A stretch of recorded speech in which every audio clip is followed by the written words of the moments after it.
ಅದ್ದೂರಿಯಾಗಿ ಜರುಗಿದ ಗಣೇಶ್ ವಿಸರ್ಜನಾ ಮೆರವಣಿಗೆ. ಬೀದರ್ ಜಿಲ್ಲೆಯ ಬಸವಕಲ್ಯಾಣ ನಗರದಲ್ಲಿ ಗಣೇಶೋತ್ಸವ ನಿಮಿತ್ತ ವಿವಿಧ ಬಡಾವಣೆಗಳಲ್ಲಿ ಪ್ರತಿಷ್ಠಾಪಿಸಲಾಗಿದ್ದ ಗಣೇಶ್ ಮೂರ್ತಿಯ ವಿಸರ್ಜನಾ ಮೆರವಣಿಗೆ ವೈಭವದಿಂದ ಜರುಗಿತು. ಬಸವಕಲ್ಯಾಣ ನಗರದ ಹಲವು ಪ್ರಮುಖ ಬಡಾವಣೆಗಳಲ್ಲಿ ಪ್ರತಿಷ್ಠಾಪಿಸಲಾಗಿದ್ದ ಗಣೇಶ್ ಮೂರ್ತಿಯ 11 ದಿನಗಳ ಪೂಜೆ ನಂತರ ಗಣೇಶ ವಿಸರ್ಜನಾ ಮೆರವಣಿಗೆ ವೈಭವದಿಂದ ಜರುಗಿತು. ಮಂಗಳವಾರ ರಾತ್ರಿ 10 ಗಂಟೆಗೆ ಆರಂಭವಾದ ವಿಸರ್ಜನಾ ಮೆರವಣಿಗೆಯು ಬಸವಕಲ್ಯಾಣ ನಗರದ ಐತಿಹಾಸಿಕ ಕೋಟೆಯಿಂದ ಮುಖ್ಯ ರಸ್ತೆಯ ಮಾರ್ಗವಾಗಿ ಗಾಂಧಿ ವೃತ್ತ, ಬಸವೇಶ್ವರ ವೃತ್ತ ಹಾಗೂ ಅಂಬೇಡ್ಕರ್ ವೃತ್ತದ ಮೂಲಕ ನಗರದ ತ್ರಿಪ್ರಾಂತವರೆಗೆ ವೈಭವದ ಮೆರವಣಿಗೆ ನಡೆಸಿದ ನಂತರ ತ್ರಿಪ್ರಾಂತ ಕೆರೆಯಲ್ಲಿ ಸಾಮೂಹಿಕವಾಗಿ ಗಣೇಶ್ ವಿಸರ್ಜನೆ ಕಾರ್ಯಕ್ರಮ ಜರುಗಿತು.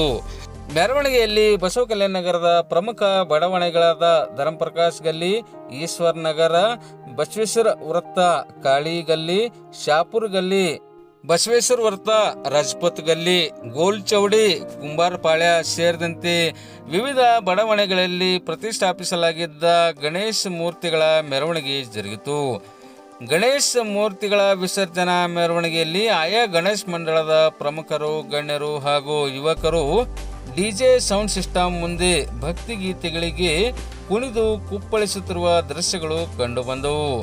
ಪರಸ್ಪರ ಗುಲಾಲ್ ಎರಚುತ್ತಾ ಮೆರವಣಿಗೆಯಲ್ಲಿ ಯುವಕರು ನೃತ್ಯ ಮಾಡುತ್ತಿದ್ದರೆ, ಪ್ರಮುಖ ರಸ್ತೆಗಳ ಎರಡೂ ಬದಿಯಲ್ಲಿ ಸಾರ್ವಜನಿಕರು ಗಣೇಶ್ ಮೆರವಣಿಗೆ ವೀಕ್ಷಣೆಗಾಗಿ ಕಿಕ್ಕಿರಿದು ನಿಂತಿರುವ ದೃಶ್ಯಗಳು ಕಂಡುಬರುತ್ತಿದ್ದವು.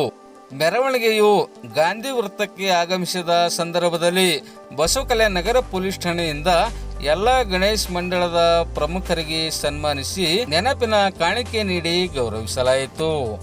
ಮೆರವಣಿಗೆ ಹಿನ್ನೆಲೆಯಲ್ಲಿ ಹುಮ್ನಾಬಾದ್ನ ಡಿವೈಎಸ್ಪಿ ಜೆಎಸ್ ನ್ಯಾಮಗೌಡರವರ ನೇತೃತ್ವದಲ್ಲಿ ಮುಂಜಾಗ್ರತಾ ಕ್ರಮವಾಗಿ ಬಸವಕಲ್ಯಾಣ ನಗರದಲ್ಲಿ ಬಿಗಿ ಪೊಲೀಸ್ ಬಂದೋಬಸ್ತ್ ಏರ್ಪಡಿಸಲಾಗಿತ್ತು.